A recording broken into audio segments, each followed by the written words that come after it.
La nueva Siria de Ahmed al-Shara, el antiguo islamista conocido como Abu Mohammad al-Julani. ¿Un lobo con piel de cordero?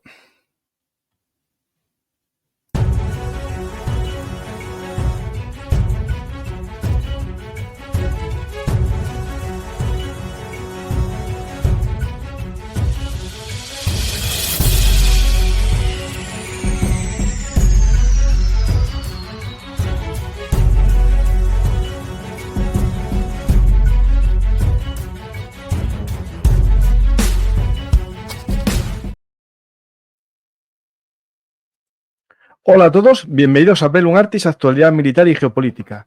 Hoy vamos a intentar conocer la situación actual de Siria tras la caída del régimen de al-Assad. Habíamos comentado muchas veces qué va a pasar en Siria. Va a haber un caos, se va a organizar un sistema que respete a las minorías, se va a crear un Estado islamista suní que persiga a las minorías chiitas, alawitas y cristianas, y también drusas. Se va a producir un Estado federal con una autonomía de la Rojava. Muchas preguntas tenemos y alguna respuesta podemos ir viendo. Lo que es cierto es que estamos viendo la mutación de un personaje, el al-Julani, del que hablamos muchas veces, en este hombre que da otro aspecto, que es Ahmed al-Shara, que es el mismo, lo único vestido ya de hombre de gobierno, ¿no? Esto es, como dijimos muchas veces aquí en Bellum Artis, da el look, ¿no?, del guerrillero que se pasa a comandante de un estado y después ya presidente, y va cambiando su look, ¿no?, de Talibán 2.0 de Siria, se pasa a ese hombre que nos recordaba un poco a Fidel Castro, a estas imágenes, ¿no?, de ya un presidenciable, ¿no? Vamos a ver un poco, antes de empezar a hablar sobre este hombre y también lo que está proponiendo para la nueva Siria, a ver qué está sucediendo o qué ha sucedido en los últimos días en Siria. Tenemos este rompecabezas, aquí está muy resumido el rompecabezas, un poco viendo los puntos más importantes de la economía, donde están los pozos petroleros, donde están también los campos de gas y los puertos de extracción y la refinería muy importante en esta zona de Homs, ¿no? Tenemos un poco quién controla cada una de estas zonas y después iremos viendo qué sucede por la lucha por el control de las áreas, especialmente nos fijaremos en la zona norte, en la zona en conflicto entre las fuerzas democráticas sirias de la Rojava kurda, con apoyo de otros grupos árabes, frente a los turcos de las fuerzas nacionales, el Ejército Nacional Sirio, con, digamos, con el apoyo turco. Ese enfrentamiento en torno a Manbij, que hablaremos de él a continuación. Hablaremos también de los enfrentamientos entre miembros de los HTS y los alawitas y gente exmiembros del régimen de al-Assad en la zona costera, muy cerca de las bases rusas de Tartus y Latakia. Y veremos un poco cómo va el giro hacia una nueva forma de gobierno en este territorio. Vamos a ver un poco el escenario, digamos, de control del poder, ¿no? Es decir, ahora que han tomado el poder, el HTS especialmente, veremos cómo se distribuye su fuerza principalmente en las ciudades más pobladas, es lo que controla especialmente el gobierno del HTS, controla estas zonas más pobladas, que sería Damasco, Homs, Alepo, Latakia, Tartus, Hama. Esas son las localidades, ¿no?, digamos, que tiene un control efectivo el HTS. Y después controla también Dara, al sur, que fue una zona que hubo una revuelta liderada por los drusos, esa zona sur. Y ahí estaría también, como no, la presencia de grupos drusos de esa gabinete o habitación de gabinete sur, que sería esta zona que está en contacto con los territorios del Alto de Golán, controlados desde hace tiempo por Israel, y desde la caída del régimen de al-Assad vuelve a tomar varios territorios en la zona más oriental de los Altos del Golán. ¿Lo hará de forma permanente o será provisional hasta el establecimiento de un régimen estable en Siria? No lo sabemos. Pero sí que es cierto que, escuchando a políticos israelíes, parece que esto, más que una ocupación, tiene pinta de una anexión que va en contra de las leyes internacionales. Vamos a ver también qué pasa en esta zona de Al-Tanf, esta zona que tenéis aquí en azul, este círculo de Al-Tanf, que es una zona que ya desde hace tiempo, durante la guerra civil siria, estaba protegido por el ejército estadounidense. Ahí hay un campamento de refugiados, el campamento de refugiados de Rukban, y alrededor de este establecimiento se crea también un ejército libre sirio, el Syrian Free Army, que tiene un apoyo de Estados Unidos y que controla parte del desierto en torno a la ciudad de Palmira.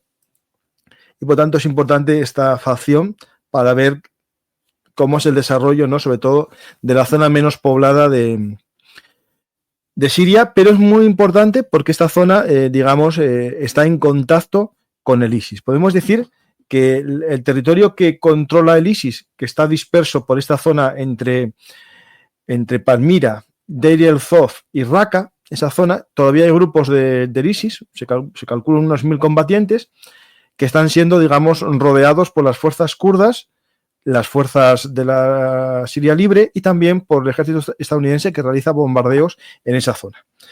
Es cierto que estos últimos días asistimos a vídeos en los que se ve abusos por parte de rebeldes. Ahora ya no son rebeldes, ahora son el ejército, o los grupos que gobiernan Siria contra la minoría alawita, y se vieron abusos que podemos ir a explicar si son abusos debidos a un enfrentamiento y eso lleva a un abuso, o son venganza que nos lleva a un escenario que puede implicar una limpieza étnica o una división completa de la nación. Importante entender que en un contexto de rebelión es normal cierta justicia contra los que cometieron actos criminales en el anterior periodo, pero cuando esos actos son indiscriminados a toda la población, por ser del mismo grupo étnico-religioso que los que gobernaban, ya no estamos hablando de justicia, estamos hablando de un odio étnico o limpieza étnica que puede ocasionar un gran escenario de violación de derechos humanos. Vamos a ver qué ha sucedido en cuanto a la toma de control por parte del HTS en los últimos días, ¿vale?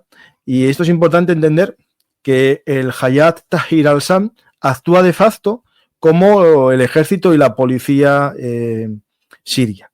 Y aquí entran estas situaciones que están viéndose vídeos de abusos a población alawita. Esto hay que entenderlo, por un lado, en una serie de operaciones especiales, operaciones, policiales, contra miembros del antiguo régimen de Al-Assad en la zona costera en torno a Latakia. Ahí, según los medios de comunicación sirios estatales, se informa que las fuerzas dirigidas por el HTS se desplegaron en Baniyas. Vamos a ver dónde está Baniyas para que nos pongamos en situación. Vamos a ver aquí el mapa.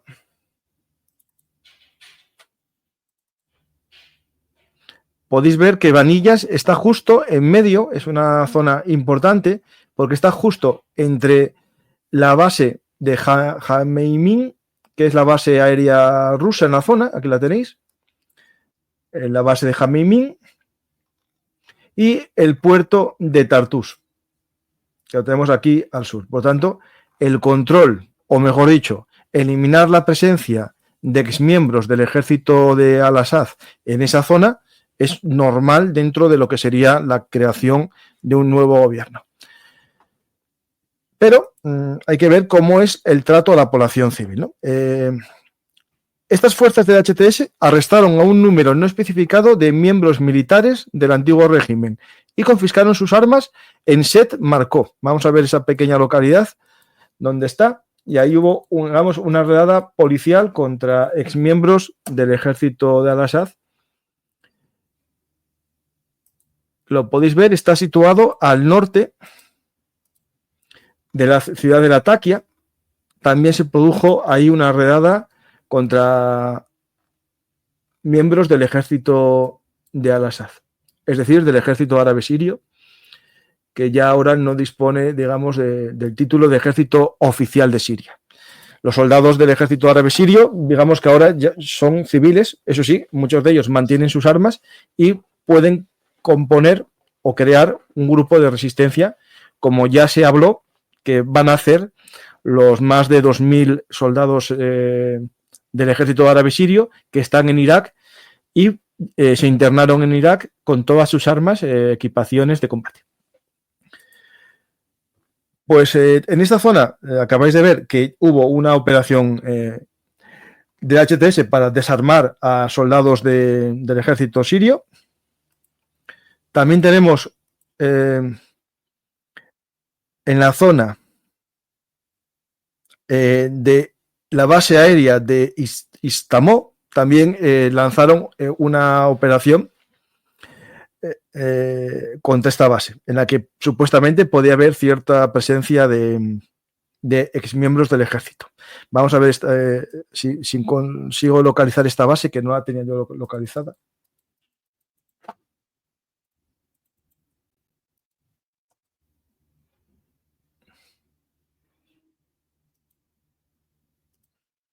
Aquí hay una base aérea, supuestamente. Esto es Istamó. Supuestamente por esta zona de Istamó hay una base aérea, pero yo no la veo. Aquí está, justo. Es una base de helicópteros. En esta zona, por aquí, hubo una acción del HTS. Podéis ver el parking, que la verdad que desde lejos parece una zona de cultivo, es una zona, un camuflaje muy extraño.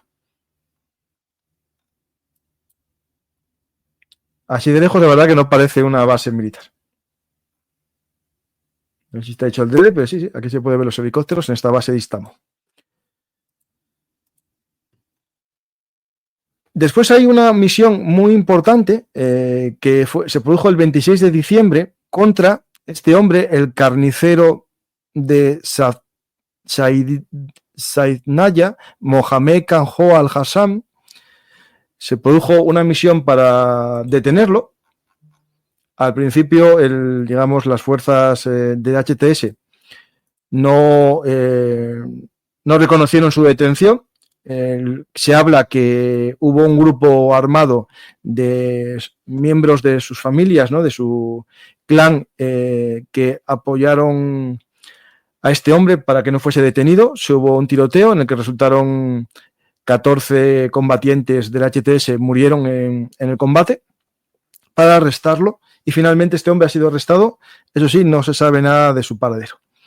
Y ahora lo que preocupa más en cuanto a la situación interna del país es noticias de miembros libres o radicales que no están bajo digamos, el control directo del, digamos, de Al-Sara, del antiguo Al-Yulani, que hacen actos contra la población alawita. Se comenta un caso en un bar en la zona, en un café de Latakia, en la que llegaron unos hombres armados preguntando si eran sunitas o alagüitas, para agredir a aquellos que decían ser alagüitas.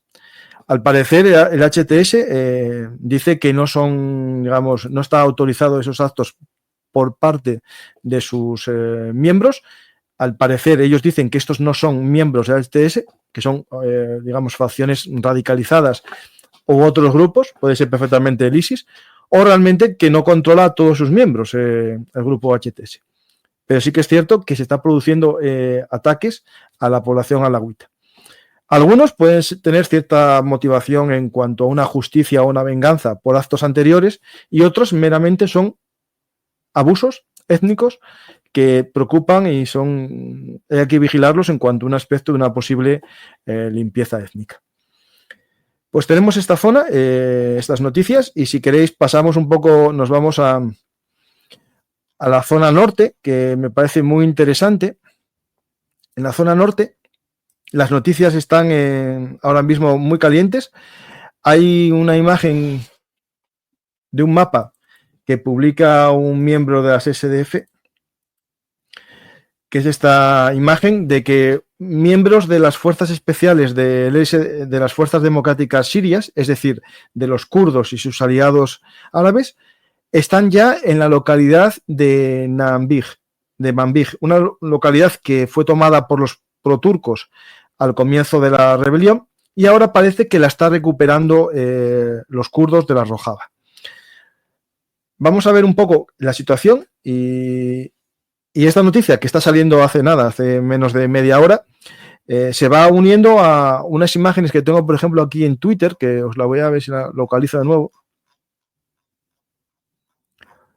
de combatientes de la Rojava, de una unidad de élite que dicen que están en el subsuelo de la zona de Manjib.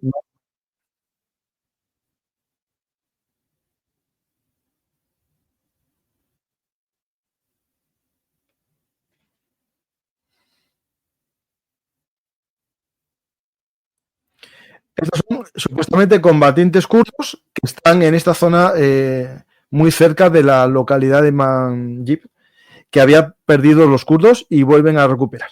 Esto es importante, esta localidad, cuando la veamos ahora en el mapa y veamos por qué es importante, tiene que ver un poco con la posición de la localidad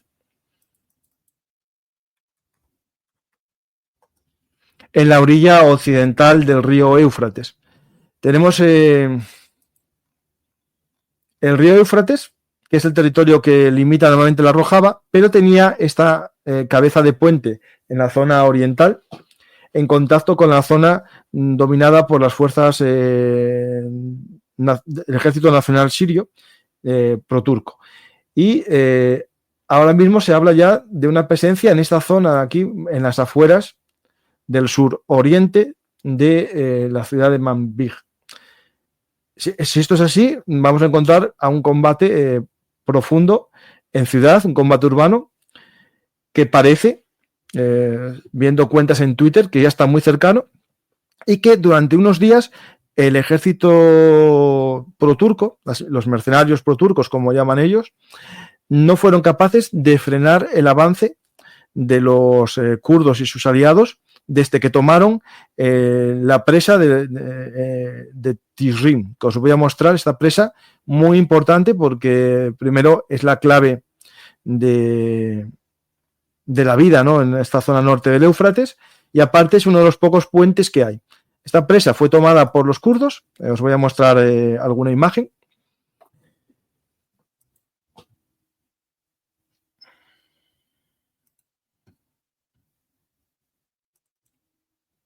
Aquí tenemos unos fuerzas especiales de los kurdos en la presa de Tizrim. Y también últimamente estamos viendo imágenes de la presencia de observadores de las Naciones Unidas en la presa, debido a que hubo un ataque de los proturcos que dañó alguna de las centrales, la parte de la central eléctrica que tiene la presa. A ver si os lo puedo poner.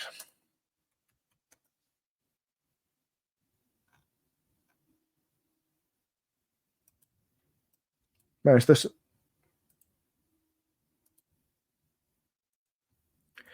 es cuando toman la presa, ¿vale? Y a partir de aquí, 26 de diciembre, este vídeo,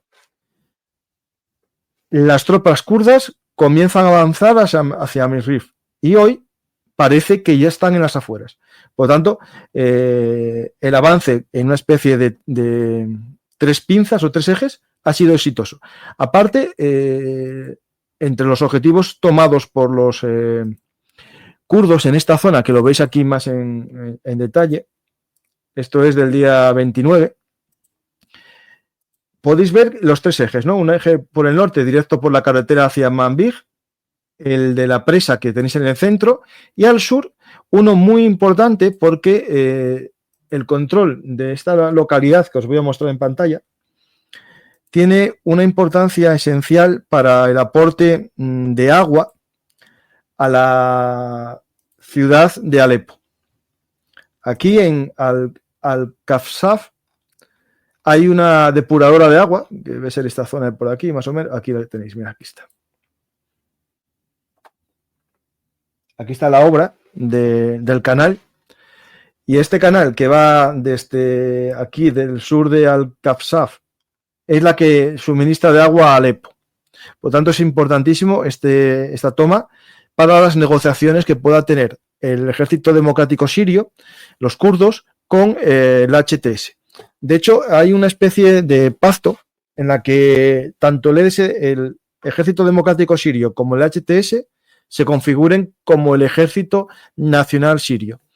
Es decir, el ejército de la nueva Siria, y el HTS, en este caso su líder Ahmed al-Shara, intenta negociar también con los proturcos para la integración de todas las fuerzas en ese ejército de la nueva Siria. Algo muy difícil a primera vista, porque no hay que olvidar que ahora mismo están combatiendo los proturcos contra los kurdos.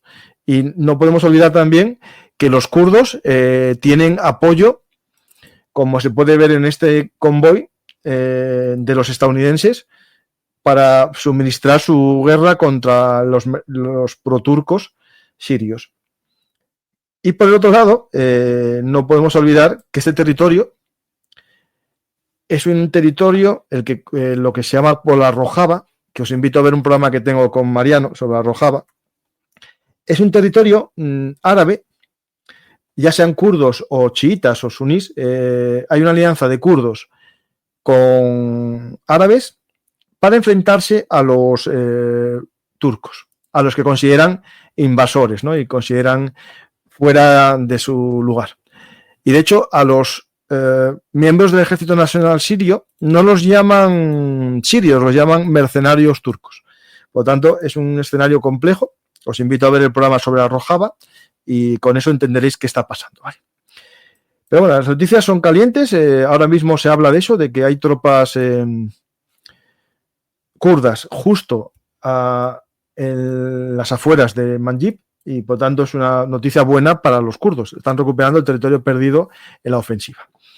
Por otro lado, los kurdos empiezan también a mostrar que tienen el apoyo popular no solamente de los kurdos, sino también de árabes. Esta ciudad es una manifestación pro la Rojava, es decir, la autoridad autónoma del noreste, que es en Raqqa, la ciudad de Raqqa, la que era la capital durante un tiempo del infierno en la tierra, ¿no? Del ISIS. Y aquí podéis ver una manifestación de mujeres, algunas con velo, otras sin velo, luchando o manifestando su apoyo a la Rojava, a la que consideran una forma de gobierno que permite o que da libertad a las mujeres para vivir como quieran, con velo o sin velo.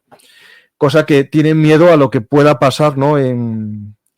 en su territorio si vuelve a caer la Rojava. A ver qué me están mandando por aquí. Vale, seguimos con el tema político y después, si queréis, pasamos a preguntas vuestras y finalizamos, porque estos programas son más o menos cortos. La idea ahora es ver un poco qué ha dicho el antiguo al-Julani, el actual Ahmed al-Shara, o mejor dicho, ¿quién es este hombre, ¿no? ¿Quién es al-Julani, ¿no? Este hombre que lo vimos vistiendo así, y ahora lo vemos de traje y corbata, como podéis ver en la portada. Este sirio reconvertido de terrorista con busca y captura a hombre moderado. ¿Cómo fue su vida, ¿no? Es decir, la voy a contar muy brevemente para que pongamos cara a este hombre, o mejor dicho, vida, ¿no? A este hombre. Su nombre, Ahmed Hussein al-Shara, nace en julio de 1982 y es conocido por su nombre de guerra como Abu Muhammad al-Julani. Bueno, nace en Riad, en Arabia Saudí, hijo de una familia siria de los Altos del Golán. ¿Y por qué nace en Riad? No nace en el exilio. Su padre era ingeniero petrolífero y se fue a trabajar a Riad. Y allí es donde nace este hombre. Este hombre nace en una familia acomodada siria. De hecho, un primo de su padre fue vicepresidente de Siria. El nombre del primo de su padre era, os lo digo ahora mismo, que Farouk al-Sara, vicepresidente del 2006 al 2016, era primo de este hombre, que es el padre de nuestro protagonista de hoy. Este es el padre, Hussein al-Sara, en una ponencia sobre ingeniería. Podéis ver ahí cómo tiene...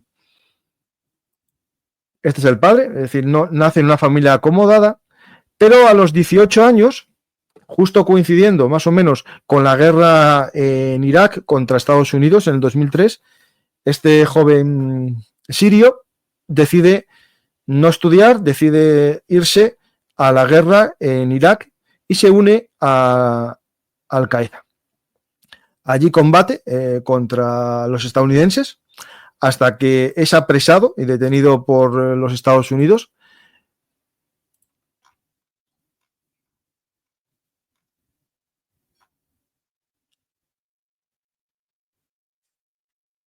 Un segundito, que queríamos buscar la fecha exacta.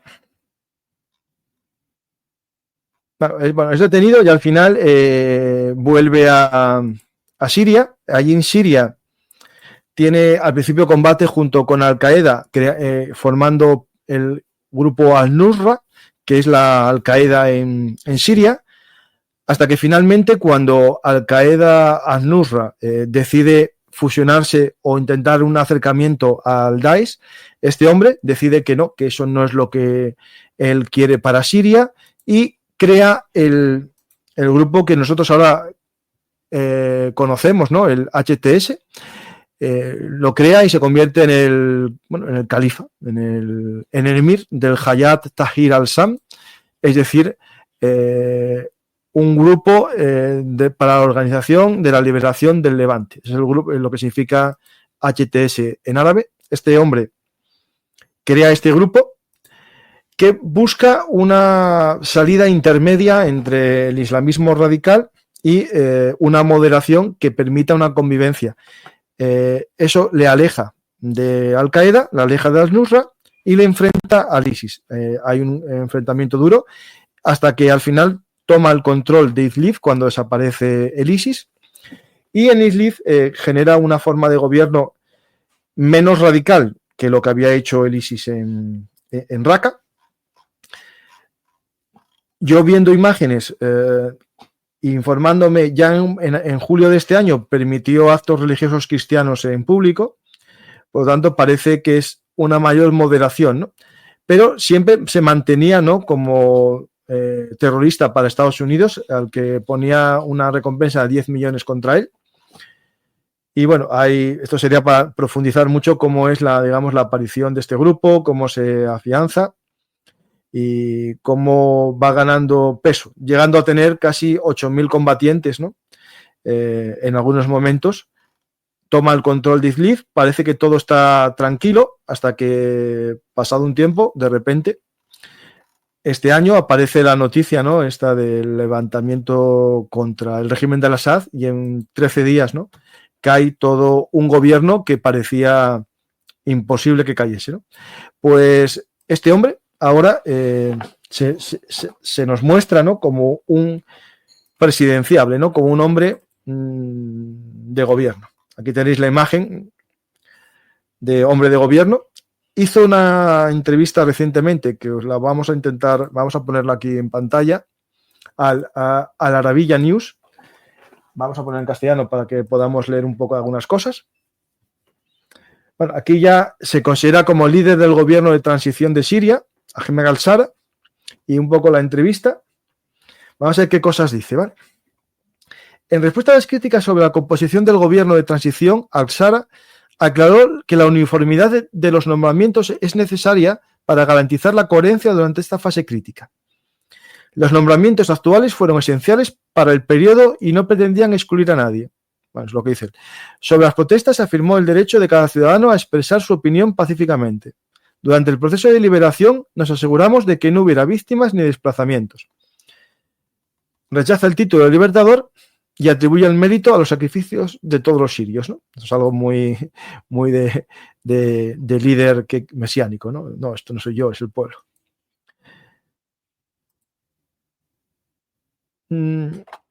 Al-Shira, quien lideró la ofensiva, déjame poner más grande que ya no veo bien. Al-Shira, quien lideró la ofensiva de la oposición que derrocó al-Assad a principios de este mes, destacó los esfuerzos para minimizar las bajas y el desplazamiento durante la transición. Bueno, lo que habíamos hablado, que fue rápido y no y tal. Y aquí habla un poco de la reconstrucción. No habrá división de Siria de ninguna manera. Esto es un mensaje que a ver cómo se gestiona después con las fuerzas democráticas sirias, ¿no? Que son autonomistas. Por ahora no se declaran independentistas, pero hay que ver cuál será la relación de la Rojava con un gobierno que se transforme en islamista suní. En ese caso, hay que ver hasta qué cierto punto quieran los kurdos permanecer en ese estado, ¿no? Las negociaciones están en curso con las FDS para resolver la crisis en el noroeste de Siria, dijo al-Sarraj, y agregó que el nuevo gobierno no permitirá que Siria se convierta en una plataforma de lanzamiento para los ataques del PKK. ¿Esto qué tiene que ver? Tiene que ver con que Turquía acaba de volver a recordar o acaba de establecer de nuevo, claro, sus líneas de actuación, diciendo que no permitiría la existencia de un territorio autónomo kurdo por considerarlo como una zona de entrenamiento y guarida del PKK turco. De hecho, tengo por aquí una frase.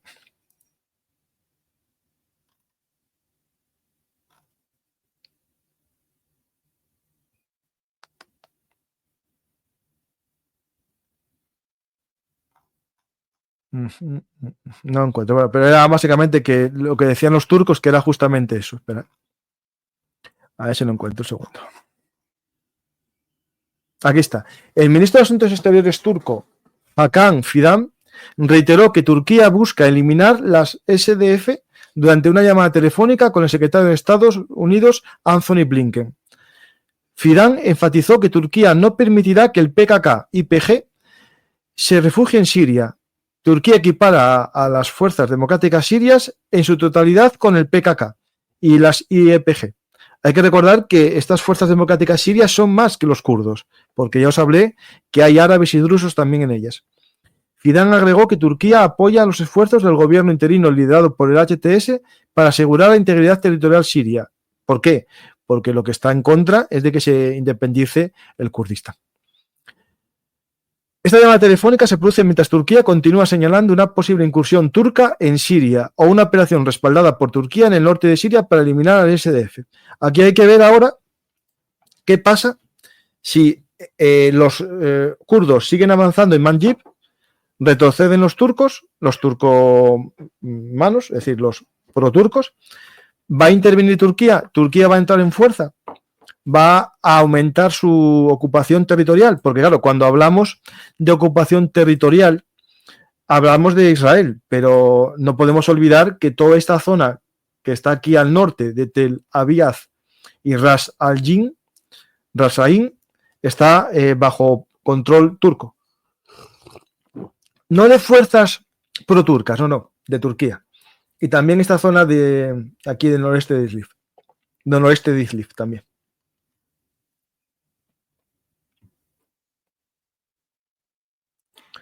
Pues vamos a ver un poco ahora cómo este hombre quiere afianzar el Estado, ¿no? Entonces lo que sale a la prensa es la necesidad de una conferencia de diálogo nacional, ¿no?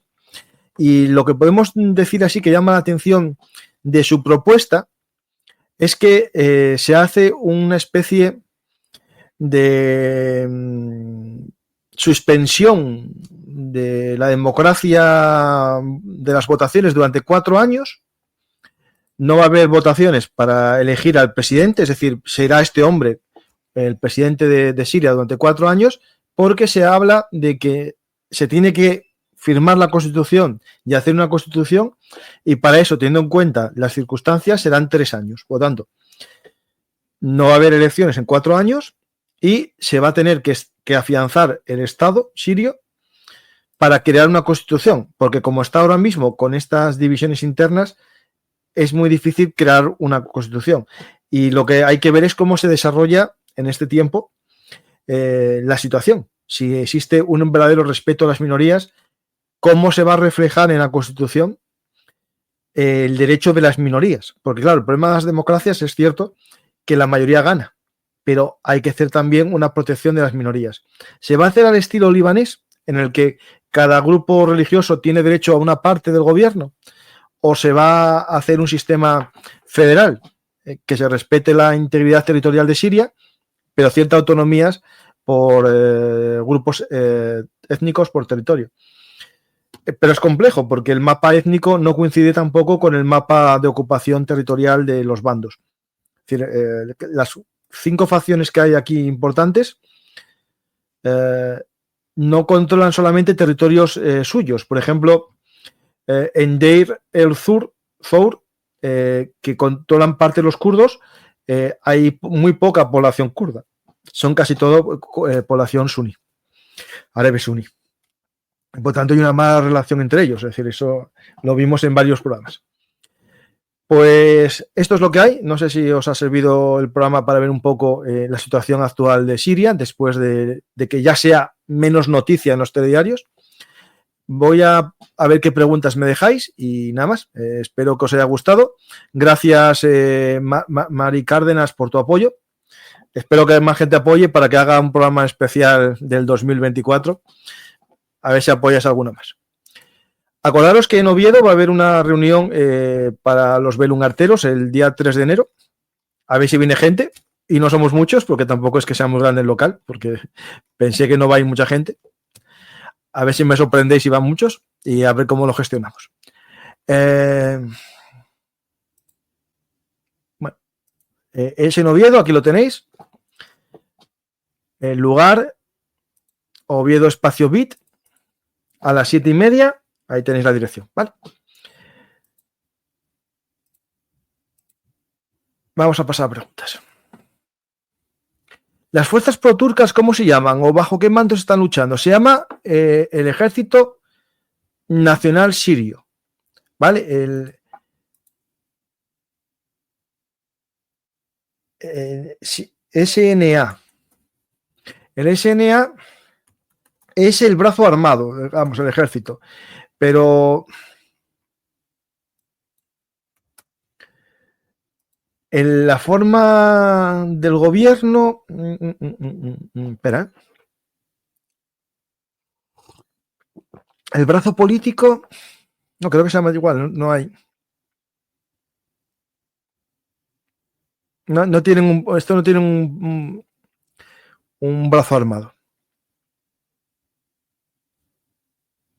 Digamos, estos realmente la mayor parte son turcomanos, pero podemos decir que son incluso mercenarios turcos. De hecho, uno de los líderes que capturaron hace poco, los kurdos, no era sirio, era turco directamente.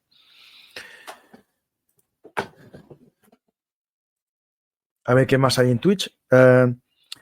¿Serían los restos del ejército sirio de Al-Assad? No, el ejército nacional sirio son proturcos. Lo que sí son restos del ejército sirio son los que os comenté en la zona de Latakia, en la zona de Tartus. Son los ex oficiales del ejército de Al-Assad. La mayor parte son alagüitas. Los alagüitas es una especie de extinción de los chiitas que ya dio lugar a una religión distinta. Y están casi todos situados en la costa. Entonces allí hay la posibilidad de la creación de grupos de resistencia alawí, es decir, de la misma religión que Al-Assad. Pero no significa que quieran que vuelva al régimen tampoco. No todos eran a lo mejor pro Assad, ¿no? Aquí este mapa religioso, un poco simplificado. No, este no me vale porque, espera, este.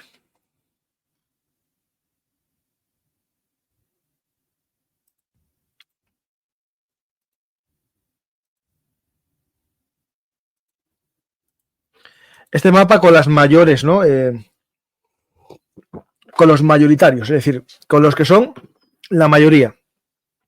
En la costa podéis ver alawitas, en la zona sur de Alepo, ahí están los ismaelitas, que son famosos por aquellos asesinos, ¿no? de la Edad Media. Y al sur los drusos. El resto son mayoritariamente sunís. Pero después hay pequeños barrios, pequeñas aldeas que hay mayoritariamente cristianos. Esto es un crisol que se simplifica de esa manera, pero realmente sería más similar a esto que os voy a poner ahora, que no se va a ver muy bien, pero ya esto es un crisol, esto ya es más complicado ver qué población, qué aldea, qué barrio, qué valle es de cada religión, ¿vale? Ya que lo tenéis todo mezclado, esto es muy complicado, ¿vale? Gestionar esto.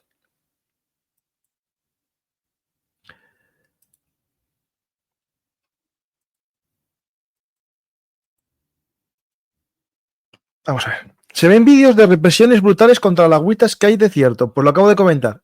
Hay casos esporádicos de miembros radicales o exmiembros del HTS que no están bajo las órdenes del HTS y también acciones de castigo contra rebeldes, como os acabo de explicar, en la zona costera. Hubo tiroteos y después, claro, habrá también abusos por parte de los participantes en esos combates. Pero por ahora está bastante, digamos, bueno, limitado. Esperemos que no vaya más, pero no, yo no lo descarto, porque aquí los odios étnicos y religiosos son muy grandes. Buenas, Alimaña con boina. Se agradece el saludo. Bueno, esto no sé qué viene de aquí. Buenos días. ¿Quiénes o quiénes están gobernando efectivamente en Siria hoy? ¿O a quiénes representan? ¿Habrá elecciones libres? Bueno, lo acabo de comentar ahora, ya al final del programa lo veríais. Está gobernando el HTS, que el HTS representa a los suníes. Los suníes, para que os hagáis una idea, son el 58% del país. Pero claro, cuando hablamos de suníes, no todos son suníes wahabistas islamistas. Hay muchos sunís que serán incluso kurdos, porque tienen religión también muy similar a sunís. Hay kurdos sunís y kurdos islamistas también, y kurdos ya ateos. Por lo tanto, cuando hablamos de sunís es muy amplio. Y puede que la visión del sunismo que tiene el HTS no coincida con el sunismo que tienen los miembros del Ejército Libre de Siria, que es proestadounidense y formado por exmiembros del ejército árabe sirio que en el 2011 desertaron para una democracia en Siria, ¿no? Es decir, hay muchas diferencias y no es tan fácil establecer, ¿no?, esto. Pero a día de hoy gobierna el HTS. De momento, la situación en Siria no tiene nada que ver con Afganistán. El punto de quiebra será cuando entre capital extranjero para ver si el país empezará su recuperación. Bueno, el momento es cuando alguien quiera asumir el control de todo el país. Mientras cada uno tenga su zona, puede que no se produzcan enfrentamientos. El problema es si ahora el HTS de Damasco quiere decir a los kurdos que entreguen sus armas y los kurdos no se van a ver seguros en esta nueva Siria y no las van a entregar. Y puede haber enfrentamientos. ¿La solución es convertirlos a todos en un ejército nacional? Sí, pero ¿va a obedecer órdenes un kurdo, un general kurdo, a un islamista de Damasco? Si se convierte en islamista, yo creo que no. Por tanto, vamos a ver un tema complejo. Que monten autonomías. Bueno, no te digo que no sea la solución una especie de Estado federal. Tendría que dejar muy claro los matrimonios con niñas a partir de 6 años, bueno, entre la ONU. Yo estoy en contra de hasta los 18. Aunque en España se puede a partir de 14, si no recuerdo mal. De momento la situación en Siria no tiene nada que ver con eso. Está apresado, captación y colaboración con la CIA, un durmiente. Bueno, pues si lograron un durmiente que acabe con el islamismo wahabista en Siria, feten. Si consiguieron que este hombre normalice Siria, acabe con el radicalismo islamista y lleve a una paz a Siria, pues vaya célula durmiente más buena. Bueno, son 6 años con los estadounidenses, hay que ver qué pasó ahí. En Siria funciona el correo, se pagan sueldos y pensiones, sí, por lo menos los funcionarios de rango inferior sí, y de hecho está funcionando, hay vídeos del día a día en Damasco normal. ¿Cómo idearían esa constitución y quiénes lo harían? ¿Cómo y quiénes elegirían a los constituyentes? Bueno, pues ese es el problema. Tendrían que establecer por zonas, por religión, por etnia, pues todo, a ver cómo llevan ahí a alguien para hacer una constitución que represente a todos, no a la mayoría. Buenas tardes, Paco. Me surge una duda. Si ese hombre fue capturado en Irak por Estados Unidos, ¿en qué momento es liberado o escapa para montar otro grupo armado? Bueno, tenerlo tenía y lo sabía, pero espera, si lo encuentro.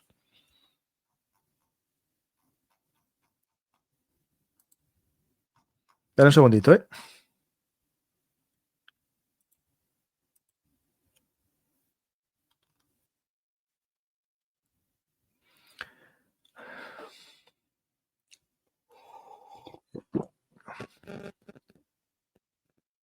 A ver, antes del estallido de la guerra civil iraquí, en 2006, Al-Sara fue arrestado por las fuerzas estadounidenses y encarcelado durante más de 5 años en varias instalaciones, incluidas Abu Ghraib, Camp Bucca, Camp Cropper y la prisión de Al-Taji. Esta es la ficha policial de él en el 2006, es decir, tenía... nació en el 82.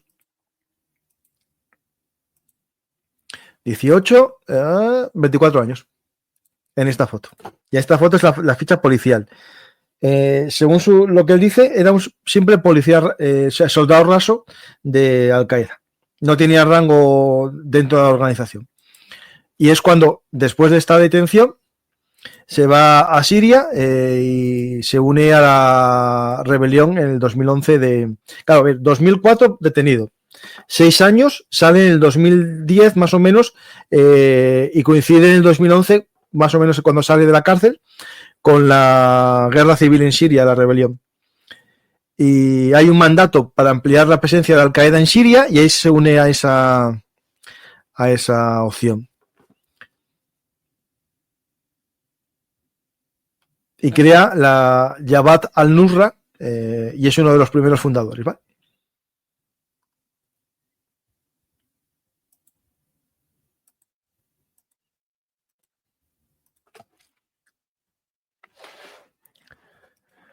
¿Podrías hacer un programa explicando la casi guerra civil entre la autoridad palestina y grupos milicianos en Cisjordania, Jenin? Bueno, lo podía hacer ahí, a lo mejor con la ayuda de Marian lo hacemos mejor, pero Jenin es una zona...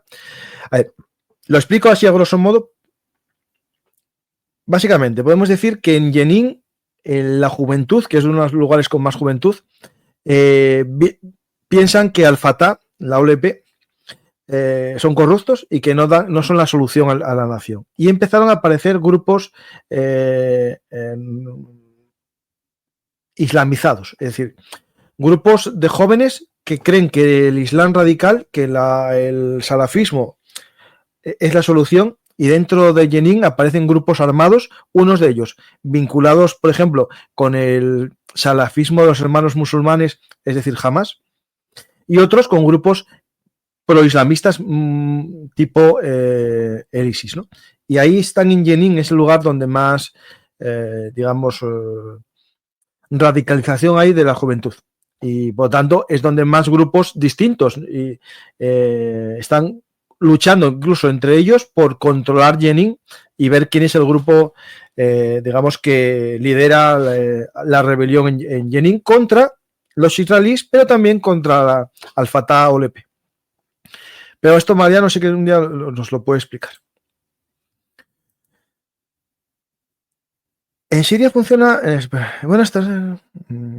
Cambiando de tercio, ¿cómo está el tema en la frontera Pakistán y Afganistán? Un saludo. Bueno, cambiando de tercio mucho. Bueno, justo hablando de eso, ayer salió un vídeo que lo puse en mi Twitter, que dicen que los talibán declaran la guerra a Pakistán. No es realmente eso, ¿vale? Lo que hay es más enfrentamientos fronterizos.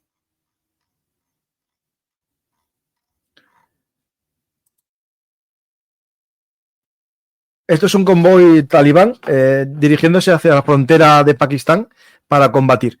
De hecho, los pakistaníes también están diciendo que pueden bombardear Kabul en menos de 15 minutos. Hay un calentamiento todo muy fuerte por el control de las áreas tribales. Es decir, hay que recordar que hay una zona fronteriza, una zona de mayoría pastún en el norte de Pakistán, que está controlado por áreas tribales, es decir, por clanes tribales.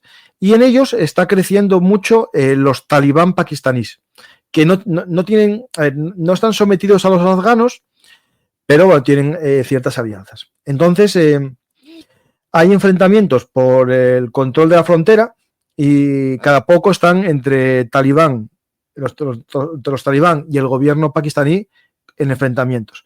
Tengo un programa sobre el tema que se llama Talibastán con Mariano, en el que explicamos qué es exactamente este área tribal y qué pasa ahí, porque es una zona de tantos combates, ¿no? Creo que se llama Talibastán. A ver, espera un segundo.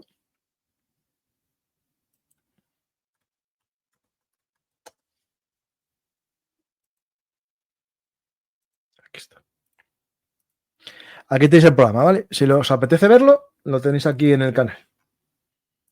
Es de hace un tiempo, pero para conocer el contexto de los enfrentamientos nos vale. Hay que estar atentos a ver si se aumenta y se recrudece y hay una verdadera enfrentamiento militar y no solamente disparos de frontera, ¿vale?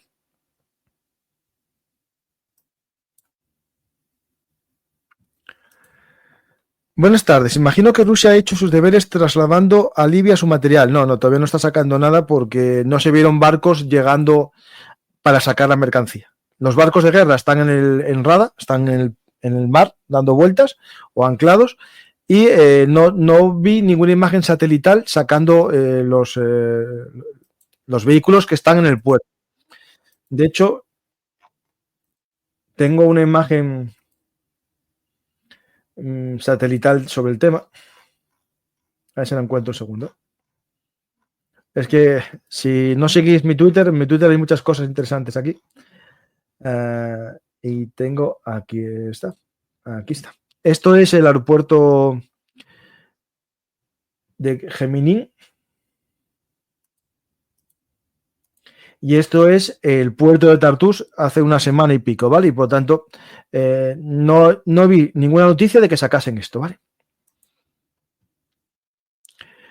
Pues si no hay más preguntas, finalizamos y espero que os haya gustado el programa. Y si es así, ya sabéis, dar a me gusta, dejar un comentario y compartir el programa en redes sociales. Muchas gracias, Eda Spain Think Session, por tu apoyo en Twitch. Es cierto, si tenéis Amazon Prime, es gratis apoyar al canal en Twitch. Entráis allí y entráis con la cuenta de Prime y me apoyáis gratuitamente, no os cuesta nada. ¿Qué preguntas? Campa, he llegado tarde. ¿Habéis hablado de los drusos? Bueno, de los drusos pocas noticias hay, salvo las de hace ya unos días, que se habló de que había poblados drusos, que quieren unirse con sus vecinos drusos israelíes, porque son familias que están divididas por una frontera que para ellos no importa y quieren unirse. Pero solamente los drusos de la zona de los Altos del Golán. El resto no se sabe nada de ellos. Lo que sí es cierto es que Israel quiere hacer ciertos acuerdos de algún tipo con los kurdos. Por cierto, interesante noticia. Azerbaiyán acaba de mandar un convoy de alimentos a los kurdos de la Rojava. ¿Por qué? Complejo esa situación. Porque Azerbaiyán tiene buena relación con los turcos, algo que no entiendo. Bueno, a lo mejor no fue los... No sé, bueno, no sé. Hay que ver.